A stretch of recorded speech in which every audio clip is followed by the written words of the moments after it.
देखिए, संवैधानिक संस्थाओं पर प्रहार करना ये कांग्रेस की एक आदत बन गई थी। इमरजेंसी लगाकर लोकतंत्र को कुचलना कांग्रेस ने करके दिखाया। कल देश की जनता को राक्षस कह के कांग्रेस ने बता दिया कि लोकतंत्र में जनता को कैसे देखते हैं।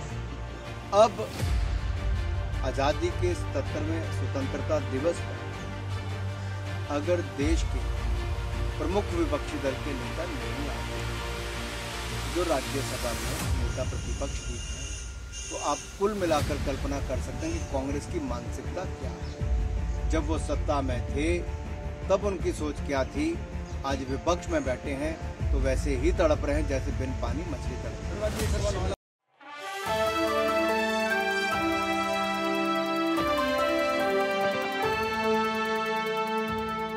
सबसे पहले तो मैं पूरे देशवासियों को स्वतंत्रता दिवस की बहुत बहुत बधाई और शुभकामनाएं देता हूं। एक बार फिर मोदी जी ने देश में लाल किले की प्राचीर से देशवासियों को संबोधित करते हुए एक बार फिर वो विश्वास जगाया है कि 140 करोड़ परिवारजन, उनका सामर्थ्य, उनकी शक्ति, उनका कार्य, उनका योगदान, जहां एक और उनके योगदान के लिए धन्यवाद किया, वहीं भारत के युवाओं का सामर्थ्य, महिला नेतृत्व विकास को लेकर बातचीत की और वहीं पर यह भी दिखाया कि दुनिया को भारत में उम्मीद दिखती है, भारतवासियों से उम्मीद है। ये जो होप है, ये होप भारत और भारतवासियों से है। और उन्होंने एक बार फिर बताया कि हमें जहां अगले 25 सालों में भारत को विकसित राष्ट्र बनाना है, भारतवासियों के अपने सामर्थ्य, उसके बलबूते पर हमें देश को आगे लेकर जाना है। वहीं पर 3 बुराइयों से, भ्रष्टाचार, परिवारवाद और तुष्टीकरण, इससे भी लड़ना है, इससे मुक्त भी कराना है। और जिस तरह से माननीय प्रधानमंत्री जी ने कहा कि पिछले 9 वर्षों में जो कार्य हुए वो अभूतपूर्व, लेकिन अभी तो वो नींव रखी है एक विकसित भारत बनाने की। तो कहीं ना कहीं उन्होंने ये भी दिखा दिया कि 10वें नंबर से 5वें नंबर की अर्थव्यवस्था देशवासियों के आशीर्वाद से और उनके सहयोग से बनाया है। और जब अब मोदी जी अपनी तीसरी टर्म की शुरुआत करेंगे तो भारत को तीसरी सबसे बड़ी अर्थव्यवस्था भी बनाएंगे। तीसरी सबसे बड़ी अर्थव्यवस्था बनना, भारत की ताकत बढ़ना, और जब भारत की आमदन और ताकत बढ़ती है तो सबसे बड़ा लाभ गरीब और मध्यम वर्ग को होता है, क्योंकि गरीब के लिए उतनी ही गरीब कल्याण की योजनाएं चलती हैं। इसीलिए अलग अलग डिपार्टमेंट से बनाए गए कोऑपरेटिव मंत्रालय, सहकार से समृद्धि की बात की गई, फिशरीज डिपार्टमेंट, ताकि मछुआरों को और बढ़ावा मिल सके, जल शक्ति यानी कि जल जीवन मिशन उसके माध्यम से चलाया तो 2 लाख करोड़ रुपए अब तक उसके ऊपर खर्च किया, हर घर को नल से जल देने का काम। इसी तरह से ही जो अन्य डिपार्टमेंट शुरू किए गए, स्किल डेवलपमेंट हो, तो आज केवल देश का ही नहीं, दुनिया का सबसे बड़ा स्किल्ड मैन पावर भारत में हो, तो विश्वकर्मा जी के नाम पे योजना भी शुरू करते हैं। प्रधानमंत्री ने कहा कि प्रयास भी हम भी करते हैं, उद्घाटन भी हम ही करते हैं, इसका संदेश देते हैं। ये माना जाए कि 2024 के बाद थर्ड टर्म में मोदी जी आ रहे हैं। देखिए, जो 40-40 वर्षों से लंबित योजनाएं थी, हमने उनको भी पूरा किया, और साथ ही साथ जो हम मोदी जी की सरकार में योजनाएं शुरू हुई, उनका उद्घाटन भी अब तक 9 सालों में कर दिया है।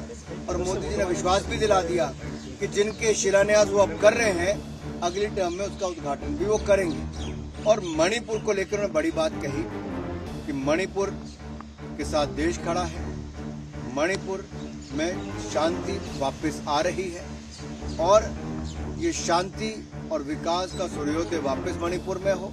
और उसके साथ साथ एक बात उन्होंने बड़ी कही कि महिलाओं के प्रति अगर अत्याचार अपराध होता है तो समाज को और देश को शर्मसार करता है, क्षमा, और ये माफ करने योग्य नहीं है। और इसके प्रति राज्य की सरकारों को भी कदम उठाने चाहिए। जहाँ तक मणिपुर की बात है, वहाँ पर भारत सरकार और राज्य की सरकार मिलकर कदम उठा रही है। हम चाहते हैं जल्द वहाँ पे और भी शांति हो।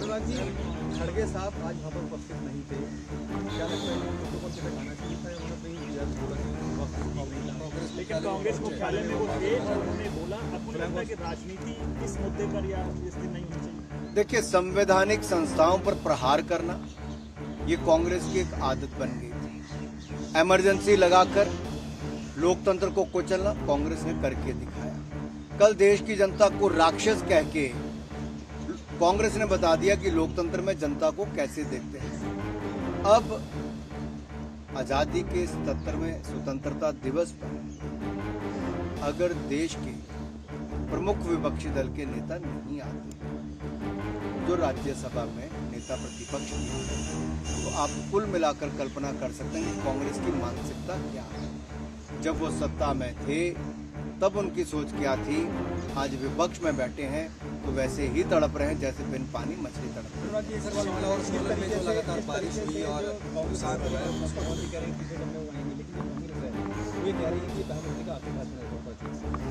देखिए, 2014 में आने से पहले भी कांग्रेस ये कहती थी पूर्ण बहुमत से आए, 2019 से पहले भी कांग्रेस कहती थी, फिर मोदी जी पूर्ण बहुमत से आए। कांग्रेस के कहने से मोदी जी को वोट नहीं मिलता।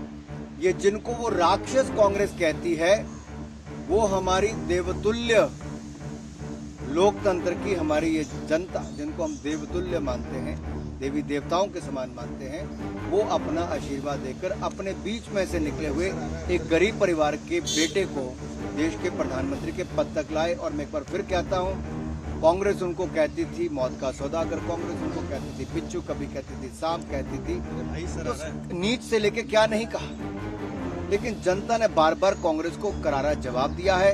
इनका अहंकार और घमंड जनता ने तोड़ा है। और मैं इतना कहूंगा, घमंडिया गठबंधन का अहंकार और घमंड जनता एक बार फिर तोड़ेगी। जब उन्होंने कहा था कि चाय बेचने वाला नहीं चाहिए, तो लोगों ने देश बेचने वाली कांग्रेस को नकार दिया, ईमानदार चाय बेचने वाले को देश का प्रधानमंत्री बनाया था।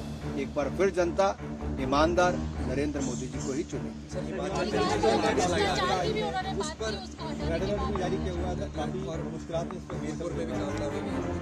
हिमाचल प्रदेश में बहुत नुकसान हुआ है पानी के चलते, बारिश के चलते।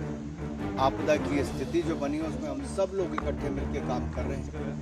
राज्य में अलग अलग जगह पे मेरी भी बातचीत हुई है और हमने हर तरह की मदद देने की बात कही और दे भी रहे। प्रधानमंत्री नरेंद्र मोदी जी, गृह मंत्री जी ने, दोनों ने ही वहाँ पर एनडीआरएफ की टुकड़ियाँ देने का वो भी काम किया। पहले 12 टुकड़ियाँ काम कर रही थी, बटालियंस वहाँ पे। और इसके साथ साथ जब जहाँ जहाँ एयरफोर्स की जरूरत थी वहाँ पे एयरफोर्स के हेलीकॉप्टर भी पहले भी लगाए गए, आगे भी जहाँ आवश्यकता होगी वो भी की जाएगी। मदद के रूप में सैकड़ों करोड़ रुपये पहले दे दिए गए, आगे और जो बनेगा वो भी भारत सरकार करेगी। आपदा की स्थिति में हम हिमाचल के साथ खड़े हैं। मोदी जी हिमाचल को अपना दूसरा घर मानते हैं और आपदा